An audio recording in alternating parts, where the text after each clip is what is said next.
Alright, hi everyone, how's it going? And welcome to another video. Now recently, I traveled through Ohio. I went to the Rock and Roll Hall of Fame. I actually liked it. Yeah, I know people have varying opinions of it. Some people like it, some people don't. I actually liked it. Now while I was there, I went into the gift shop. They had a lot of albums there.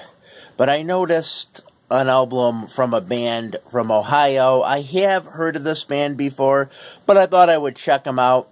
And I listened to it. I really liked it quite a bit. The name of the album and band is The Godz. That's what I want to talk about today, this band.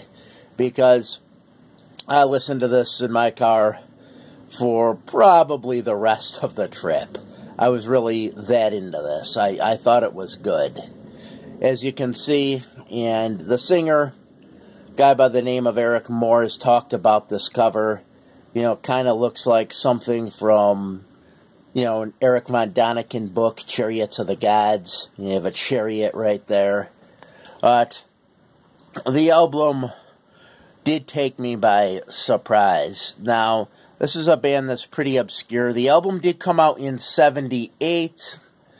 So, yeah, I guess at that point in time, they certainly would have faced a lot of competition from the other bands coming out. I mean, you know, 1978 was the year Van Halen debuted, you know, with their first album. So there was a lot of competition at the time, and maybe that's why the band got overlooked. Now, I have heard interviews from the band members, particularly Mark Chatfield, who claims that, you know, the management wasn't really that good for the band, and, you know, at least with Van Halen, their management was really together, and, you know, even though Van Halen did a lot of partying, they still had, you know, good management to kind of keep everything rolling and moving forward. But, yeah, apparently the management with the Godz wasn't as good. I think their management was doing, you know, a lot of drinking and drugs along with the band, from what I understand.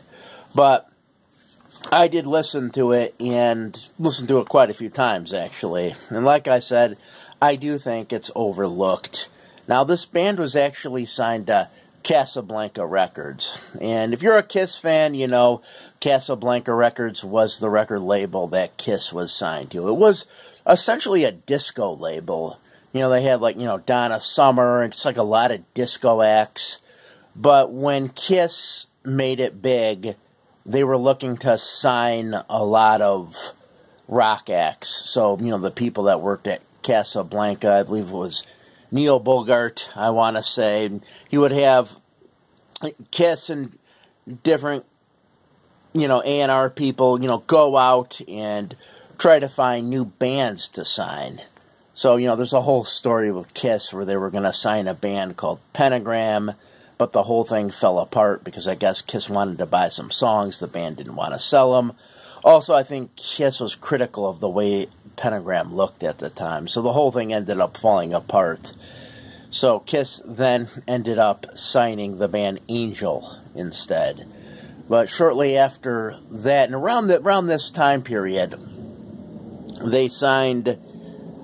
Casablanca signed The Godz. So The Godz had a major label deal, you know, on Casablanca. You know, Eric Moore, the singer, had another major deal. I want to say he was on Elektra. It was either Elektra or Epic, with a band that he had called the Capital City Rockets.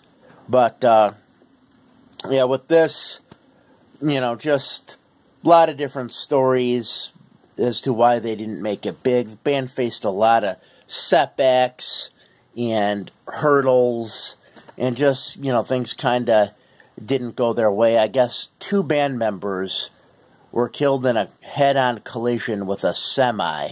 The keyboardist and the drummer, although they had 2 drummers. But the keyboardist and drummer were killed in this head-on collision with this semi, and as a result of that, it was difficult for the band to kind of get off the ground, but they did develop a pretty big following in the area around where they were from, which is Columbus, Ohio. and I guess a lot of people were going to their shows, and even, bands from, like England and other countries were actually opening for the Godz when they came to Cleveland, because the Godz were that big in their, local region. But they never really got that big. In my opinion, they didn't get as big as they should have, because there are some good tracks on here. Now, I like the second half of the album more than the first. I think first half just has kind of a lot of like standard kind of rock tunes. The second half, though, really has some good songs. I particularly like the track Under the Table.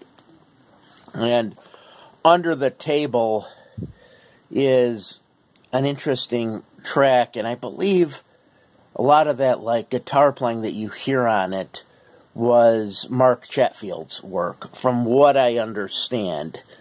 Because if you listen to that track, you'll hear a lot of that kind of like single note guitar riffing stuff, the kind of stuff like Iron Maiden and Judas Priest were doing, and even kind of sounds like something you would hear off of And Justice for All. But yeah, it's definitely, an interesting sounding tune, and I like that melodic kind of stuff. I like a lot of melodic metal and rock, so I definitely appreciated that tune quite a bit. But, yeah, definitely worth checking out this album. The band Wouldn't Last. Their next album apparently just wasn't as good. I don't know that the band members were as committed, and things just fell apart, and the band members all went their separate ways. Eric Moore, I believe, continued to try to get bands off the ground. I believe he did stay in the music business. Mark Chetfield in the early 80s became Bob Seger's guitarist, the Silver Bullet Band.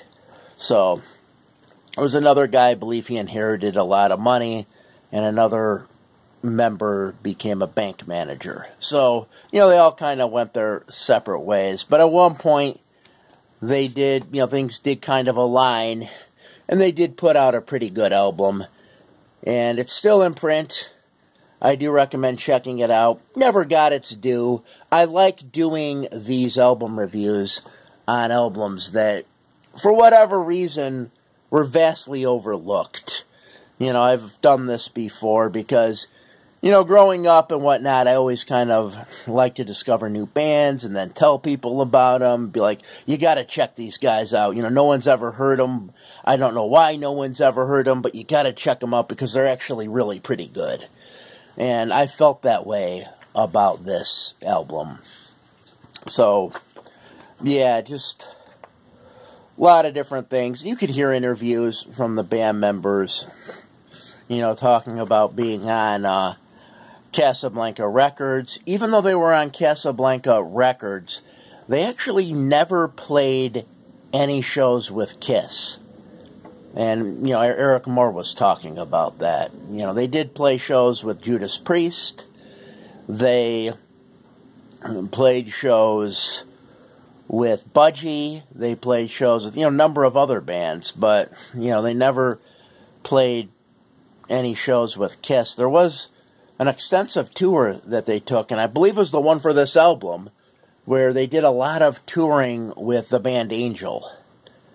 And yeah, so that's pretty much my thoughts and opinions on this. I do recommend checking it out. Got some good tracks on it. There's even a cover on here, Candy's Going Bad, which is a good song by Golden Earring. Now, most people know, when you hear of Golden Earring, you probably know the song Radar Love. But no, this is another gem. Candy's Going Bad. Good song.